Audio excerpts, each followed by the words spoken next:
Dear students, today we discuss a topic known as model specification errors or econometric modeling, namely model specification and diagnostic testing. One of the important assumptions of classical linear regression model is that the model is correctly specified. If the model is not correctly specified, we have a problem known as model specification error or model specification bias. Now, we consider some issues in this context. The issues are: 1. How does we find out the correct model? How does we find out the correct model? That is, what is the criteria to select a good model? The second issue is, what are the types of specification errors one will commit while formulating an econometric model? What are the various types of specification errors an econometrician will commit while formulating an econometric model? The third issue is, what are the consequences? What are the consequences of model specification errors? What are the consequences in terms of its impact on the properties of estimators, and also with the coefficients, etc., etc. Then the fourth question is, how does one find out whether a model specification error is committed or not? How does one find out whether a model specification error is committed or not? In other words, what are the tools used to find out whether a model specification error is committed or not? Now, the fifth question is, having committed a specification error, how to correct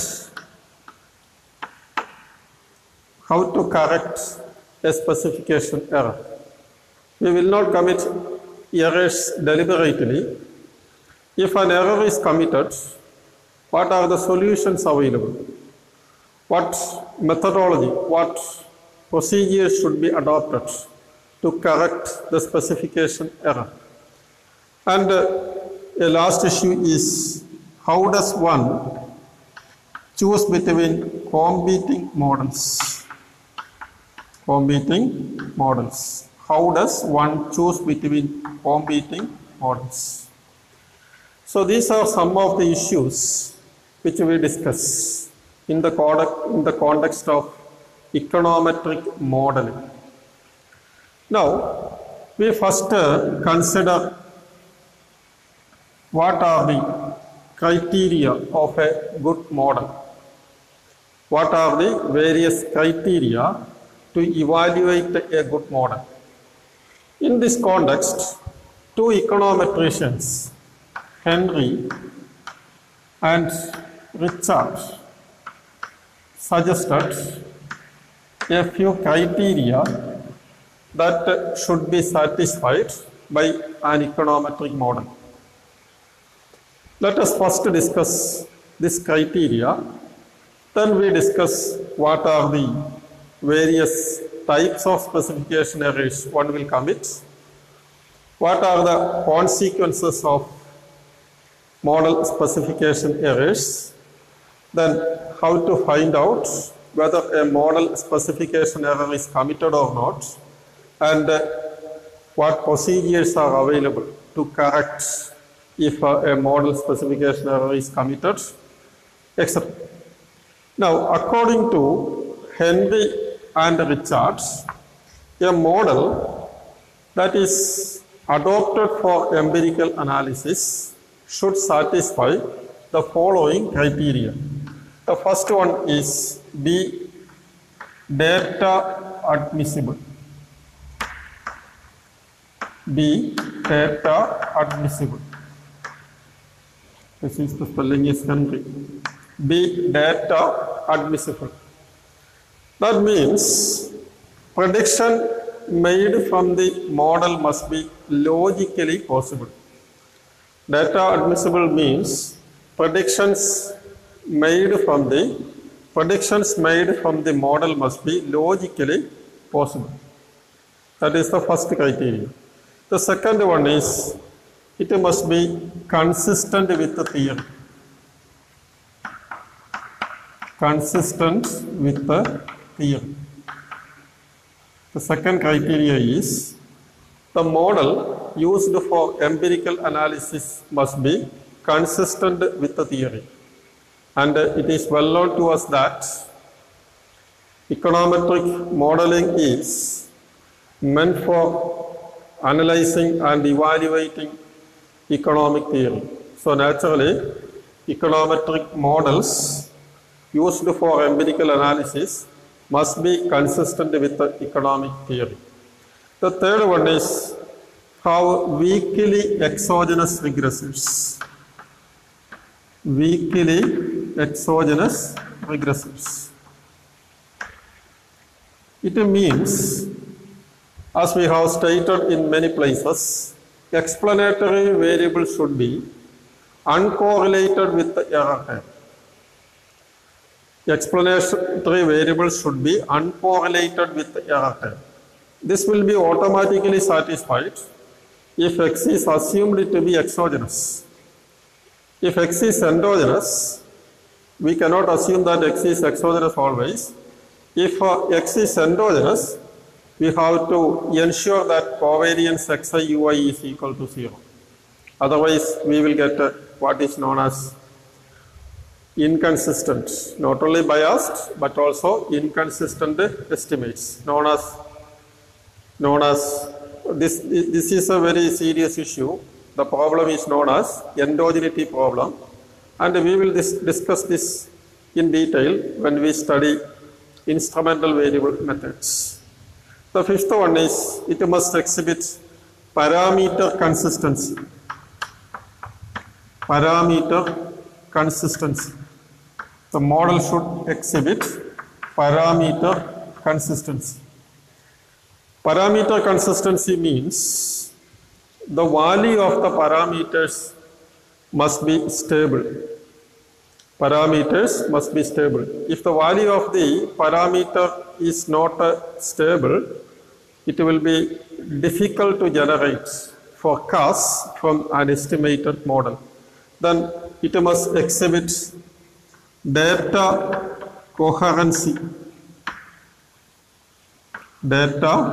Exhibit data coherency means residuals obtained from the model should be purely random. As we have discussed in many places, if there is any mistake in the model specification, it will be exhibited in the residuals. If the residual is purely random, white noise, satisfying all the classical assumptions, then we can expect that our model is a satisfactory model.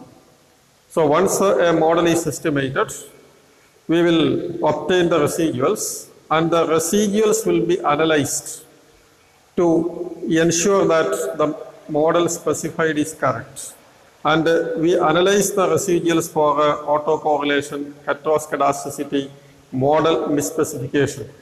We analyze the residuals to see whether there are any hidden messages, information in this residuals. So residual analysis is very important in regression analysis.